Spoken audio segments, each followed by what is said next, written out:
नमस्कार, edu inspire channel में आप सभी का एक बार पुनः हार्दिक अभिनंदन।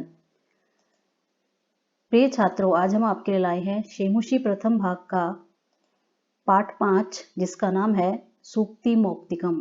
सूक्ति का अर्थ होता है अच्छी बातें और मौक्तिक का अर्थ होता है मोती। तो ऐसी सुंदर बातें जो मोती की तरह बहुमूल्य हैं, आइए पहले भाग में जानें।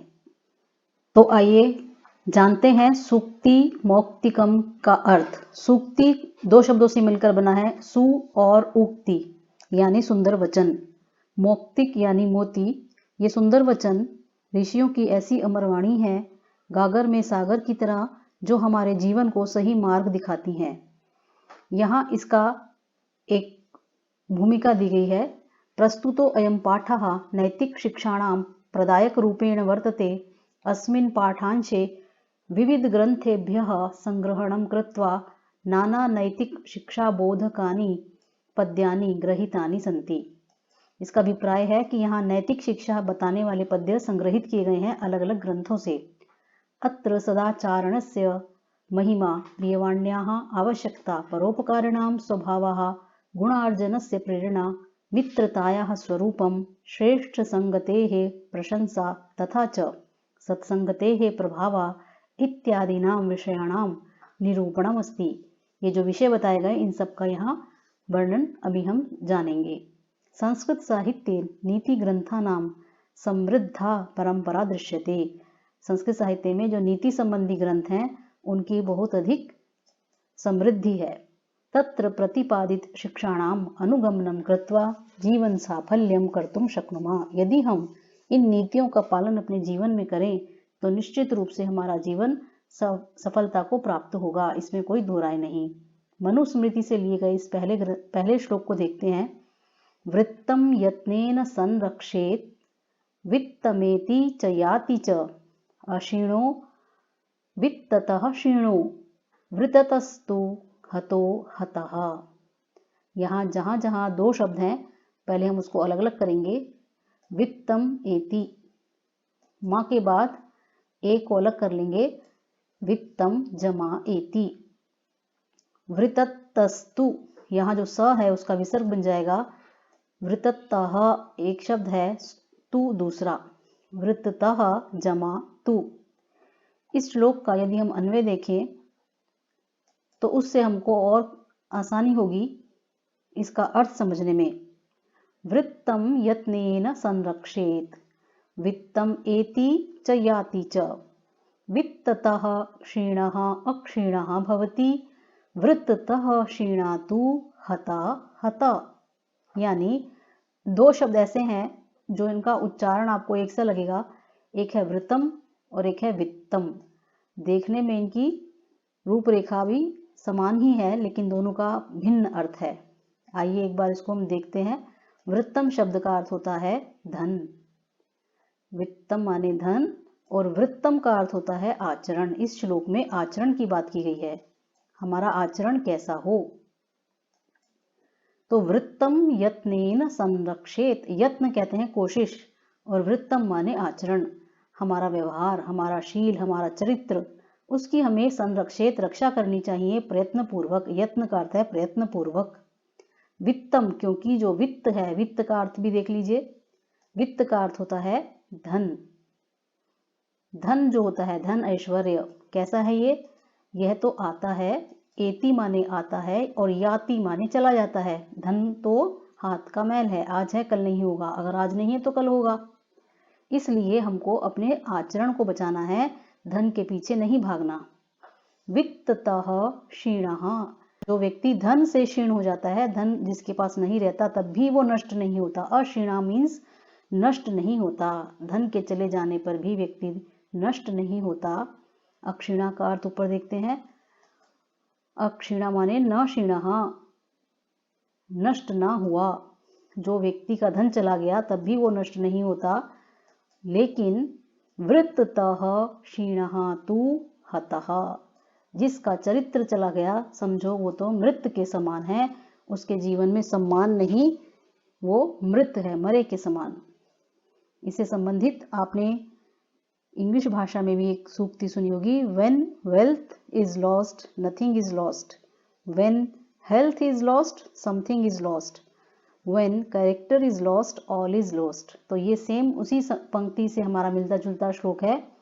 वृत्तम यत्नेन संरक्षेत वित्तम एति च याति च, वित्ततः क्षीणा अक्षीणा भवति, वित्ततः वृत्ततः क्षीणा तु हतः हतः। हतः हता 2 बार दिया गया है, यानी एक इसके अर्थ में आया है कि जिसका चरित्र नष्ट हो गया, समझो वो व्यक्ति। दूसरे हतः का अर्थ है मृत के समान।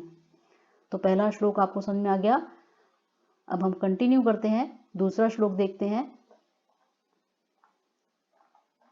इसमें बताया गया है विदुर नीति से लिए गए श्लोक में कि जो धर्म का सार है वो क्या है। धर्म यानी हमारा कर्तव्य, उसका सार क्या है। श्रूयताम धर्म सर्वस्वम श्रुत्वा चैवावधार्यताम, आत्मनः प्रतिकूलानि परेषां न समाचरेत। बड़े शब्दों को हम छोटा करेंगे। च घन एव जमा अवधार्यताम, 3 शब्द यहाँ, च एव अवधार्यताम। इसके अतिरिक्त बाकी सभी एक ही शब्द हैं। धर्म सर्वस्वम में समास है। धर्म सर्वस्व का अर्थ होता है धर्म का सार, और आत्मनः का अर्थ होता है स्वयं के। आइए इसका अन्वय देखते हैं। धर्म सर्वस्वम श्रूयताम श्रुत्वा च एव अवधार्यताम, आत्मनः प्रतिकूलानि परेषां न समाचरेत। धर्म सर्वस्व, इसका अर्थ देखते हैं। धर्म सर्वस्व का अर्थ होता है कर्तव्य का सार। हमारा जो जीवन है, मनुष्य जीवन हमने जो धारण किया है, उसका कुछ कर्तव्य है। उस धर्म कर्तव्य का जो सार है, श्रूयताम माने सुनिए। पहले धर्म के सार को सुनिए, श्रुत्वा और सुनने के बाद अवधार्यताम, ये क्रिया शब्द है अवधार्यताम। इसका अर्थ देखते हैं। अवधार्यताम का धारण करिए, मन में उसको उतार लीजिए। अवधार्यताम माने लिख लीजिए, उसका अर्थ होता है उसको जीवन में उतार लो। पहले धर्म के सार को सुनो, सुनकर उसको आत्मसात करो। क्या है वो धर्म का सार। आत्मनः प्रतिकूलानि परेषां न समाचरेत, जो अपने प्रतिकूल है, आत्मनः माने अपने, प्रतिकूलानि माने विपरीत, अनुकूल ना होना। जो अपने प्रतिकूल है, हमको वो दूसरों के साथ भी नहीं करना चाहिए। जो चीजें हमें स्वयं को पसंद नहीं, वो हमें दूसरों के साथ नहीं करनी चाहिए। तो दूसरे श्लोक का सार हुआ। इसमें विदुर नीति में विदुर हमें धर्म का सार समझा रहे हैं कि जो व्यवहार हमारे अनुकूल ना हो, वैसा व्यवहार दूसरों के साथ नहीं करना चाहिए। तो ये था हमारा दूसरा श्लोक। अब हम तीसरे श्लोक की ओर बढ़ते हैं। ये है चाणक्य नीति से। चाणक्य इसमें समझा रहे हैं, प्रिय वाक्य प्रदानेन सर्वे तुष्यन्ति जन्तवः, तस्मात् तदेव वक्तव्यम वचने का दरिद्रता। आइए इसका अन्वय देखते हैं। इसके अन्वय के अनुसार सर्वे जन्तवः, सर्वे जन्तवः प्रिय वाक्य प्रदानेन तुष्यन्ति, ये क्रियापद है हमारा तुष्यन्ति। इसका अर्थ है खुश होते हैं। कौन। सर्वे जन्तवः, जंतु माने प्राणी, जितने भी जीवित प्राणी हैं, चाहे वो मच्छर मक्खी हैं या पशु पक्षी हैं या मनुष्य, यहाँ तक कि पौधे भी प्रिय वाक्य सुनकर खुश हो जाते हैं। सर्वे जंतवा, सभी जंतु प्रिय वाक्य बोले जाने पर खुश होते हैं। तस्मात्, इसका अर्थ होता है इसलिए। तत् माने वह, एव माने ही, वह ही माने प्रिय वाक्य ही, वक्तव्यम तव्यत प्रत्यय लग गया, बोलने चाहिए। वचने दरिद्रता का, दरिद्रता माने कंजूसी, बोलने में कैसी कंजूसी, यानी प्रिय वचन बोलने में कोई पैसा खर्च नहीं हो रहा, इसलिए हमें क्या करना है, सदा प्रिय वाक्य ही बोलने चाहिए। यहाँ जो शब्दार्थ दिए हुए हैं तुष्यंती, इसके लिए आपका अर्थ है तोषम अनुभवंती, संतुष्ट होते हैं। और एक और शब्द है वक्तव्यम, जिसका अर्थ दिया हुआ है कहना चाहिए। तो ये 2 शब्द इस श्लोक के यहाँ अर्थ यहाँ दिए गए हैं। अब हम तीसरे श्लोक की ओर बढ़ते हैं। सुभाषित रत्न भांडागार एक ऐसा बड़ा कहते हैं भंडार है, यानी खजाना, जिसमें जितने भी सुभाषित हैं उनको रखा गया है। तो पहला इसका श्लोक देखते हैं।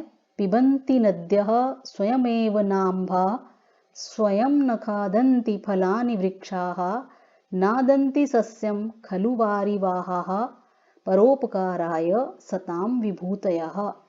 जैसा कि आप देख रहे हैं संधि विच्छेद, सबसे पहले न अलग कर देंगे तो क्या बचेगा बाद में, अम्भः। इसी प्रकार तीसरी लाइन में देखेंगे न, और उसके बाद क्या बच गया, अदंती। अब अन्वय के अनुसार इसका अर्थ समझने का प्रयत्न करेंगे। नद्यः स्वयं एव अम्भः न पिबन्ति। तो जो अंतिम वाक्य के अंत में जो शब्द है वो हमारा क्रियापद है, पिबन्ति पीती हैं, न लग गया नहीं पीती हैं। कौन कहने पर जो प्रश्न का उत्तर आए वो हमारा कर्ता है, नद्यः नदियां। नदी शब्द बहुवचन में है, नद्यः यहाँ, तो पिबन्ति भी बहुवचन में है। नहीं पीती नदियां स्वयं एव अम्भः, स्वयं ही पानी को नहीं पी जाती, नदियां अपने पानी को स्वयं नहीं पी जाती। वृक्षः स्वयं फलानि न खादन्ति, वृक्ष जो फल देता है वो दूसरों को दे देता है, स्वयं नहीं खा जाता। वारिवाहा, वारिवाहा शब्द का अर्थ होता है बादल, मेघाहा, इसका समान अर्थ वाला शब्द है मेघाहा, यानी जल को वहन करने वाले बादल। जब बादल आते हैं, पानी बरसाते हैं, तो उसके बाद क्या होता है, अन्न उत्पन्न होता है, उसके लिए शब्द दिया गया है सस्यम। सस्य का अर्थ है अनाज। तो वारिवाहा माने बादल स्वयं अनाज को न अदंती, अदंती माने खाते हैं, और ना लग गया नहीं खाते, यानी वो भी क्या करते हैं, अपना अन्न दूसरों को दे देते हैं। बादल के कारण से उत्पन्न होने वाला अन्न वो स्वयं नहीं खाते। अब इन तीनों बातों को इस बात के द्वारा स्पष्ट कर रहे हैं, सताम विभूतयः परोपकाराय एव भवन्ति। कुछ शब्दों के अर्थ वहीं समझ में आ जाते हैं, जिसको ब्रैकेट में यहाँ कवि ने लिखा है। सज्जनों की जो विभूति है, विभूति का अर्थ देखते हैं ऊपर, इसमें बहुवचन लग गया, विभूति विभूति विभूतयः, यानी समृद्धयः, संपत्तियां। जो सज्जन लोग हैं, सताम माने सज्जन, षष्ठी बहुवचन का प्रयोग, सज्जनों की विभूति समृद्धियां धन दौलत परोपकार के लिए ही होती है। पर उपकार यानी भलाई, दूसरों के लिए। तो इस प्रकार हमने पहले भाग में इन 4 श्लोकों के अर्थों को समझने का प्रयत्न किया है। आशा है आपको हमारा ये वीडियो पसंद आएगा। अब हम दूसरे भाग में इसके बचे हुए शेष श्लोकों का अर्थ समझाएंगे। धन्यवाद।